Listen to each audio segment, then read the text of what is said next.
Vi ho parlato di un avvenimento importantissimo che viene al Teatro di San Cassiano. L'anno è il 1637. Quell'anno si rappresenta un'opera musicale, è l'Andromeda di Francesco Manelli. Noi non ricordiamo nulla di quest'opera, non rimarrà negli annali, no, della storia della musica. Eppure accade un qualcosa di apparentemente banale, ma che diventa una rivoluzione copernicana.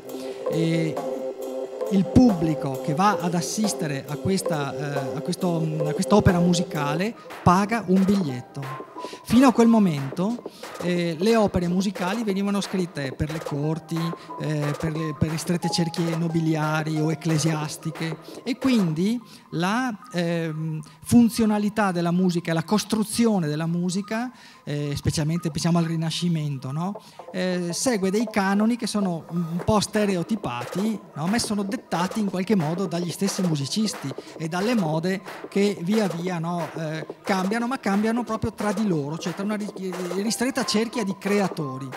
Nel 1637, durante il Carnevale, ben inteso, questo costume cambia radicalmente, perché da quel momento in poi il musicista, l'autore, dovrà scrivere le proprie musiche per un pubblico che deve essere disposto a pagare per ascoltare la nuova composizione. Cambia radicalmente quindi la concezione di componimento e di creazione di un brano musicale, cambia radicalmente e per sempre, fino all'epoca moderna, anche il concetto appunto di fruizione della musica. Tutto ciò in un teatro veneziano durante il Carnevale del 1637. Chiudo questa parentesi legata ai teatri con due rapidi aneddoti. Uno è legato proprio al San Cassiano. Verso la fine del 1700 vi danzava una bravissima ma soprattutto bellissima danzatrice, si chiamava Stella Cellini, era proprio la regina indiscussa del palcoscenico, era una specie di Joséphine Baker di fine Settecento, aveva uno stuolo di ammiratori infinito, era idolatrata, e di lei si era invaghito un giovane nobile veneziano, Tommaso Sandi, che provava, ma lei proprio o Yugi era proprio brutto o comunque insomma aveva modi che a lei non piacevano, ma lei proprio non gli dava udienza. Lui, scornacchiato, pensa bene di vendicarsi ed, essendo giudice alla bestemmia, la denuncia dicendo che lei tiene pubblica tresca con un turco. Andare con un turco era vietato addirittura alle prostitute, allora, che pagavano una penale proprio e finivano in carcere. La ragazza, il 29 gennaio del 1780, viene bandita dalla città, viene condannata al bando perpetuo dalla città. Ma lei, che non è solo brava e bella, ma evidentemente anche molto fiera e caparbia, si ribella a questo stato di cose, dice che non è vero, esige ed ottiene una visita ginecologica che ne attesta l'assoluta illibatezza, e quindi può tornare, ovviamente tra uno strepito di folla ancora più acclamante, a danzare sul palcoscenico del San Cassiano.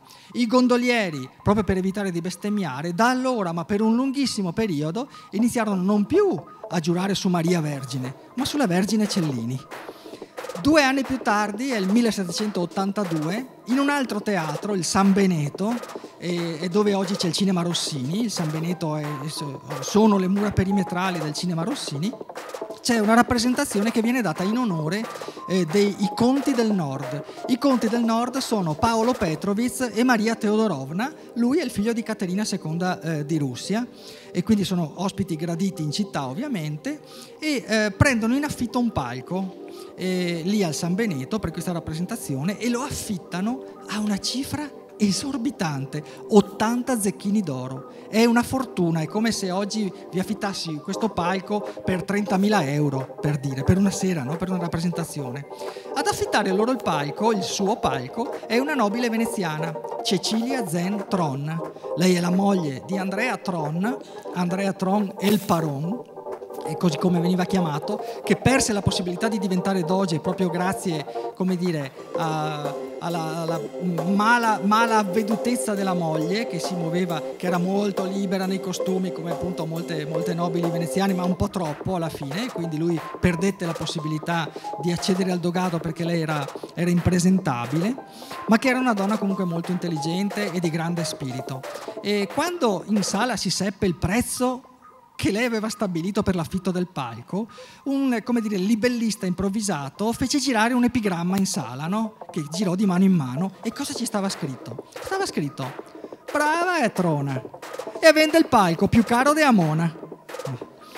Lei, che appunto, come abbiamo visto, era donna assolutamente di spirito e molto intelligente, non si scompose, ma anzi, è il caso di dire, rispose per le rime, perché disse che l'improvvisato poeta doveva essersi sbagliato, perché la Trona, la mona, la dona.